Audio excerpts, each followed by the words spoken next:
Sir ते म्हणतात, आता तुम्ही बीडीडी चाळीचं म्हटलं, ते म्हणतात बीडीडी चाळीचा निर्णय आम्ही घेतला, म्हाडाला वर्ग करण्याचा जितेंद्र आव्हाड मंत्री होते, आम्ही निर्णय घेतला आणि आम्ही दिले.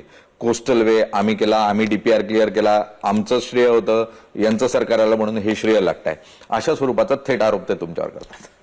असं आहे की कोणी गजनी व्हायचं ठरवलं तर त्याला थांबवता येत नाही.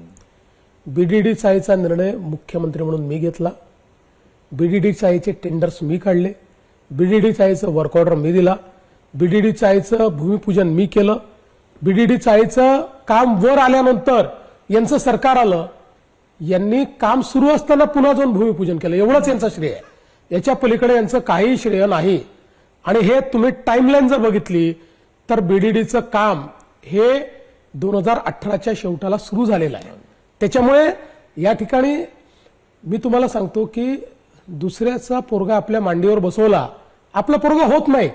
अख्ख्या मुंबईकरांना माहिती आहे. माझा सवाल आहे, कोस्टल रोड काही माझी संकल्पना नव्हती, मी मान्यच करतो, मी जाहीर मान्य करतो. 20-25 वर्षापूर्वी तयार झालेली संकल्पना होती. तुमच्या जाती होती ना महानगरपालिका, का नाही झाली 25 वर्ष? का देवेंद्र फडणवीसला यावं लागलं? कोस्टल रोडमध्ये उद्धवजींचं श्रेय एवढंच आहे की त्यांनी एक दिवस न सांगता त्याचं भूमिपूजन केलं.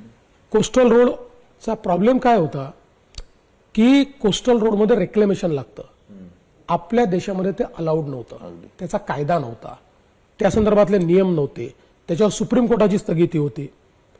त्यामुळे जवळजवळ 5 बैठका दिल्लीमध्ये हाय लेवलच्या मी घेतल्या, 3 एन्व्हायरमेंट मिनिस्टर त्यात बदलले, 2 वर्ष मागे लागलो आणि त्यानंतर एक एक त्यातले अडचण दूर करत कोस्टल रोड मंजूर करून घेतला. तो मंजूर झाल्यावरही गव्हर्नमेंटची परमिशन आल्यावरही हायकोर्टात जावं लागलं, ग्रीन ट्रायब्युनलमध्ये जावं लागलं, सुप्रीम कोर्टात जावं लागलं, सगळीकडे जाऊन त्या ठिकाणी आम्ही विजय मिळवला, कोस्टल रोड मोकळा केला, कोस्टल रोडचं टेंडर काढलं. आता याच्यामध्ये ज्यावेळेस कोस्टल रोडचं टेंडर काढायचं होतं, आमच्या जो 3 अल्टरनेटिव्ह होते.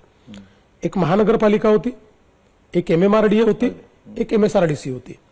विशेषतः शिंदे साहेबांचं मत होतं की आपण MSRDCच्या थ्रू करूया. उद्धवजी आम्हाला असं म्हणाले की मी त्याचं प्रेझेंटेशन लोकांना दाखवलेलं आहे आणि महानगरपालिकेला हा तुम्ही करू द्या. म्हणजे ठीक आहे, आमच्या सोबत होते ते, महानगरपालिकेला करू द्या. मी कमिशनरला बोलवलं, त्यांना सांगितलं, त्यांना म्हटलं आता याच्यामध्ये कुठल्या अडचणी येऊ देऊ नका, हे वेगाने करा सगळं. एक दिवस अचानक सकाळी उद्धवजींनी त्याचं भूमिपूजन करून टाकलं. मला कमिशनरांचा घाबरून फोन आला, कारण उद्धवजी तर तेव्हा काहीच नव्हते, कुठल्याच पदावर नव्हते, ते बाहेरचे होते, त्यांना अधिकारच नव्हता ते करायचा. मला कमिशनरचा फोन आला, ते म्हणाले साहेब असं असं झालंय, मलाही माहिती होतं ते झालंय. म्हणाला आमचं काही याच्यात चूक नाहीये साहेब, ही अशा प्रकारचं त्यांनी केलंय, पण आम्हाला असं वाटतं की तुम्ही मुख्यमंत्री आहात, तुम्ही सगळं मंजूर करून आणलंय, तुम्ही याचं भूमिपूजन करा. म्हणलं भूमिपूजन करणार नाही, त्यांनी केलंय, आमचे मित्र आहेत, मी श्रेयवादात जात नाही. दुसरा मुख्यमंत्री असतं मी तुम्हाला सांगतो, त्यांनी थांबवलं असतं काम त्या ठिकाणी आणि पुन्हा त्या ठिकाणचं भूमिपूजन नाही केलं. मी त्याला सांगितलं ठीक आहे, त्यांनी भूमिपूजन केलं, मी उद्घाटन करेन. आणि ईश्वराची कृपा बघा, उद्घाटनाला मीच होतो, प्रत्येक टप्प्याच्या उद्घाटनाला मी होतो, शिंदेजी आणि मी होतो. त्यामुळे याच्यामध्ये त्यांचं काही श्रेय नाहीये, हे फक्त श्रेय लाटण्याचा प्रयत्न करतात, कारण दाखवण्यासारखं काहीच नाहीये, काहीच केलं नाहीये.